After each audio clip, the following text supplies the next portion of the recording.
నమస్తే, నేను మీ తేజ. ట్రంప్ను నమ్ముకో, ఉన్నది అమ్ముకో, లేదా అతన్ని నమ్మితే మీ దేశం యొక్క పరిస్థితులు తీవ్రమైన దాడుల్ని ఖచ్చితంగా ఎదుర్కోవాలి. ఇలాంటివన్నీ కూడా రీసెంట్గా ఇజ్రాయెల్ తెలుసుకుంది. ఎస్, ఇజ్రాయెల్ ఇరాన్ పైన ఏదైతే చేస్తుందో ఆ పోరాటంలో ట్రంప్ కూడా తోడు వచ్చి ఇరాన్ని చాలా దెబ్బకొట్టేలా ప్రయత్నం చేశారు. అనేక సైనిక స్థావరాలపైన అటాక్స్ చేసి ఇరాన్ని పూర్తిగా ధ్వంసం చేయాలని ప్లాన్ చేశారు. అటు అమెరికా ఏమో ఇరాన్కి సంబంధించిన సైనిక స్థావరాలు కావచ్చు, వాళ్ళు చేస్తున్న దాడులు కావచ్చు, ఎదుర్కొనే ప్రయత్నాలన్నీ కూడా చేస్తుంది. ఇటు ఇజ్రాయెల్ ఏమో ఇరాన్కి సంబంధించిన ఎవరైతే కీలకమైన నేతలు ఉంటారో, నాయకులు ఉంటారో, సుప్రీం లీడర్, దాని తర్వాత ఏజెన్సీ లీడర్స్, కమాండర్స్, మేజర్స్, వీళ్ళందరినీ కూడా మొత్తం హతం చేసింది. అయితే ఇప్పుడు ఏదైతే ఈ యుద్ధ తీవ్రత ఈ మిడిల్ ఈస్ట్ కంట్రీస్లో దాని ప్రభావం ఎక్కువగా చూపిస్తుందో, దీనివల్ల ట్రంప్ కాల్పుల విరమణ ప్రకటించారు. ఇది మనందరికీ నిన్న తెలిసిందే. మేము 48 గంటల టైం ఇస్తున్నాం అంటూ కూడా ఇరాన్కి ముందు హెచ్చరించి, తర్వాత ఏమైందో తెలియదు. ఆ 48 గంటల తర్వాత ట్రంప్ కాల్పుల విరమణ ప్రకటించారు. 5 రోజుల పాటు కాల్పుల విరమణ, 2 రోజుల పాటు శాంతి చర్చలు మేము చేస్తామంటూ కూడా ఆయన మాట్లాడారు. అయితే దీనికి కారణం ఖచ్చితంగా గల్ఫ్ కంట్రీస్ అని క్లియర్గా చెప్పొచ్చు. ఎందుకంటే ఇరాన్ గల్ఫ్ కంట్రీస్ని టార్గెట్ చేస్తామని చెప్పేసింది. ఇటు ఆయిల్ రిఫైనరీస్ పైన ఆల్రెడీ అటాక్ చేసింది, గ్యాస్కి సంబంధించిన ఇండస్ట్రీస్ పైన అటాక్ చేసింది, అలాగే డిసాలినేషన్ ఏదైతే ఉందో ఆ వాటర్ ప్లాంట్స్ దానిపైన కూడా అటాక్ చేస్తానంటూ కూడా చెప్పింది. సో ఒకవేళ ఆ ప్లాంట్ పైన అటాక్ చేస్తే ఖచ్చితంగా కొన్ని ఏళ్ళ వెనక్కి వెళ్ళిపోతారు గల్ఫ్ కంట్రీస్ అన్ని కూడా. ఎందుకంటే వాళ్ళు ఆ సముద్రం నీరుని శుద్ధి చేసుకుని అక్కడ ప్రజలకు అందిస్తున్నారు. దాదాపు 70 నుంచి 80% ఆ వాటర్ని ఎక్కువగా అక్కడ యూజ్ చేస్తున్నారు. సో దీంతో గల్ఫ్ కంట్రీస్ అన్ని కూడా భయపడ్డాయి. ప్రపంచ దేశాలన్నిటికీ కూడా అమెరికా ఒక రాక్షస దేశం కింద ఇప్పుడు మారిపోయింది. ట్రంప్ అన్ని దేశాల ముందు ఖచ్చితంగా తల ఉంచుకుని తీరాల్సిందే. ఇలాంటి తరుణంలో ఇజ్రాయెల్ ట్రంప్ని జోకర్ని చేశారు. నువ్వు పిరికివాడివి, నీ దగ్గర దమ్ము లేదు అంటూ కూడా బెంజమిన్ నెతన్యాహు ఆ రకంగా నిన్ను మాట్లాడు. అమెరికా ఆపేస్తే మేము యుద్ధం ఆపం, మేము యుద్ధం ఇలా కొనసాగిస్తూనే ఉంటాం.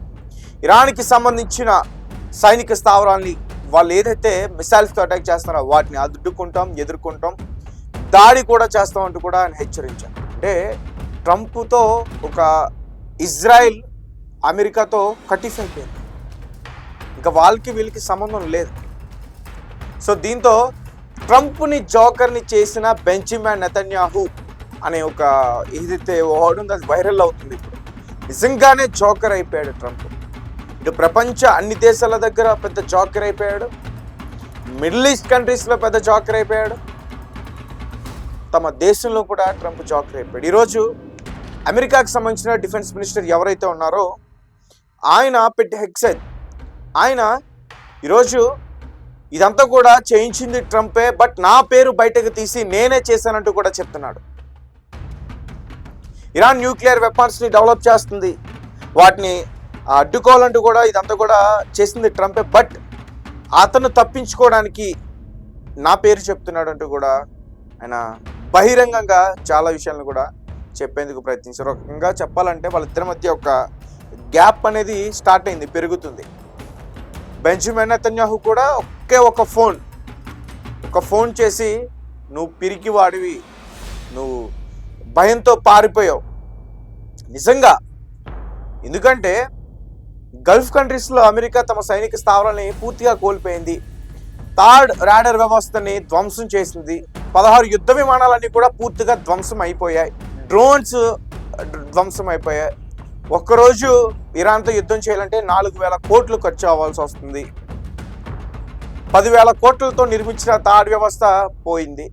ఇంకా ఇట్లానే చేసుకుంటా పోతే తమ పట్టు పోతుంది అనే ఒక అమెరికా సంబంధించిన సైనికులు, విశ్లేషకులు, నిపుణులు వాళ్ళందరూ కూడా హెచ్చరిస్తున్నారు. మిడిల్ ఈస్ట్ కంట్రీస్లో మన పట్టు పోతుంది అని చెప్పేసి. సో హార్మోన్ జలసంధికి సంబంధించి అక్కడ మీరు దాన్ని తెరవకపోతే దాడి చేస్తున్న ట్రంప్ అక్కడికి ఒక హెలికాప్టర్ని పంపిస్తే F-15ని దాన్ని పూర్తిగా ధ్వంసం చేసింది. అందులో ఉన్న పైలట్ కూడా చనిపోయాడు. అంటే ఇరాన్ యుద్ధం చేస్తామని చెప్తుంది, మేము శాంతి చర్చలకు సిద్ధం కాదు, యుద్ధం చేస్తే మేము యుద్ధం చేస్తామని చెప్తుంది మొదటి నుంచి కూడా. ఇప్పటికీ కాల్పుల విరామణ ప్రకటించినా కానీ తమ పైన దాడి చేస్తే మేము ప్రతి దాడులు చేస్తామని చెప్తుంది. అంటే ఈ కాల్పులు విరమణ ఎక్కడ ఆగాయంటే కేవలం మిడిల్ ఈస్ట్ కంట్రీస్లో ఏ ఇతర దేశాలు ఉన్నాయో యుద్ధానికి సంబంధం లేని దేశాలు వాటిపైన ఎటువంటి దాడులు చేయరు, మిసైల్స్తో అటాక్ చేయరు, వీళ్ళని డైరెక్ట్గా ఎదుర్కొంటారు. సో ట్రంప్ సిచ్యువేషన్ అయితే చాలా వర్స్ట్ అయిపోయింది. మొదటి నుంచి చెప్తాను, ఇది ఎప్పటికైనా ట్రంప్కే ముప్పు, ఎప్పటికైనా. ఎందుకంటే ఇరాన్కి సపోర్ట్గా రష్యా ఉంది, నార్త్ కొరియా ఉంది, చైనా ఉంది. ఇటువంటి పెద్ద దేశాలు ఉన్నప్పుడు కూడా ట్రంప్ లేదు మనం తుడిచిపెట్టేయచ్చు అనుకున్నాడు ఇరాన్ని. బట్ ఇరాన్ ఈ రకంగా ఎదుర్కొంటుంది అనేది అయితే మాత్రం అతను ఆలోచించలేకపోయాడు. నిజంగా బోల్తా పడ్డాడు. ఇంకా ఇజ్రాయెల్ నిజంగా ఇజ్రాయెల్ సిచ్యువేషన్ చాలా వర్స్ట్. ఎందుకంటే వాళ్ళు యుద్ధం ఆపలేరు. వాళ్ళ దేశం, వాళ్ళ ప్రజలు బ్రతికుండాలంటే ఇరాన్తో బ్రతికున్న రోజులన్నీ కూడా యుద్ధం చేయాల్సిందే. ఆల్రెడీ బెంజమిన్ నెతన్యాహు ప్రకటించారు, మేము లెబనాన్ పైన, హిజ్బుల్లా పైన, ఇరాన్ పైన ఇటువంటి పరిస్థితుల్లో కూడా మేము యుద్ధాన్ని ఆపం, ఇలాగే కొనసాగిస్తామంటూ కూడా చెప్తున్నారు. రీజన్ ఏంటంటే ఇజ్రాయెల్ చేసిన దాడుల వల్ల చాలామంది ప్రజలు చనిపోయారు. ఇరాన్లో దగ్గరగా 40 మంది నాయకుల్ని కోల్పోయింది ఇరాన్. అక్కడ ప్రభుత్వం పడిపోయింది. అక్కడ ఇప్పుడు ఐఆర్జేసీ వాళ్ళ రక్షణతో అక్కడ ప్రజలు బ్రతుకుతున్నారు. 208 మంది చిన్నారులు చనిపోయారు, 5 నుంచి 12 సంవత్సరాలు ఉన్న వాళ్ళు. మినాబ్ సిటీలో అనే ఒక నగరంలో అక్కడ స్కూల్ పైన అటాక్ చేస్తే 165 మంది చనిపోయారు. అప్పుడే పుట్టిన ఒక పసిబిడ్డ ఒక మిసైల్ అటాక్ వల్ల పుట్టినరోజే ఆమె మరణించింది. ఇక 2500 మంది సివిలియన్స్ చనిపోయారు, ఇరాన్ దేశ పౌరులు చనిపోయారు. దీని అంతకి కారణం ఇజ్రాయెల్. కాబట్టి ఇజ్రాయెల్ పైన ఖచ్చితంగా భయంకరంగా దాడులు చేసే పరిస్థితి అయితే ఉంటుంది ఇరాన్.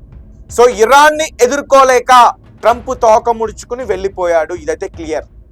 ఇజ్రాయెల్ని మాత్రం ఈసారి బలంగా దెబ్బతీసే ప్రయత్నం ఖచ్చితంగా జరుగుతుంది. ఎందుకంటే నాకు ఈ విషయంలో చైనా సపోర్ట్ తీసుకుని అటాక్ చేస్తారనేది అయితే మాత్రం నాకు అర్థమవుతుంది. ఇన్ని రోజులు ఇరాన్ అటాక్ చేసింది, అమెరికాకు సంబంధించిన సైనిక స్థావరాలపైన గట్టి యుద్ధం చేసింది. ఎలాంటి యుద్ధం అంటే ఏదైతే ఆ యుద్ధం చేస్తుందో దానివల్ల ఆ దేశాలన్నీ కూడా చాలా సంక్షోభాన్ని ఎదుర్కొన్నాయి. ఎంతో డెవలప్ చేసుకున్న సైనిక స్థావరాలు కావచ్చు, వాళ్ళ వ్యవస్థలు అన్నీ కూడా కుప్ప కూలిపోయాయి. ఇజ్రాయెల్ ఇప్పుడు చాలా డేంజర్లో ఉంది. కంపల్సరీగా అమెరికా సపోర్ట్ కావాల్సి ఉంది. అమెరికా ఉన్నా లేకున్నా ఇజ్రాయెల్ ఇంకా పోరాటం చేయక తప్పదు. అందుకే నేను ఆ రకంగా మాట్లాడాను. ఏదంటే అతను ఏదో పిరికివాడనో లేకపోతే జోకరనో ఇది వెళ్ళిపోయాడని చెప్పేసి ఒక బాధ ఖచ్చితంగా ఉంటుంది. అతన్ని లోతులో ముంచేశాడు, మొత్తం కూడా గొయ్యిలో పడేసి వెళ్ళిపోయాడు. ఇప్పుడు ఆ గొయ్యి పూడ్చే పని ఇరాన్ చేయబోతుంది త్వరలో ఇజ్రాయెల్ని. సో ఇజ్రాయెల్ సిచ్యువేషన్ చాలా వర్స్ట్.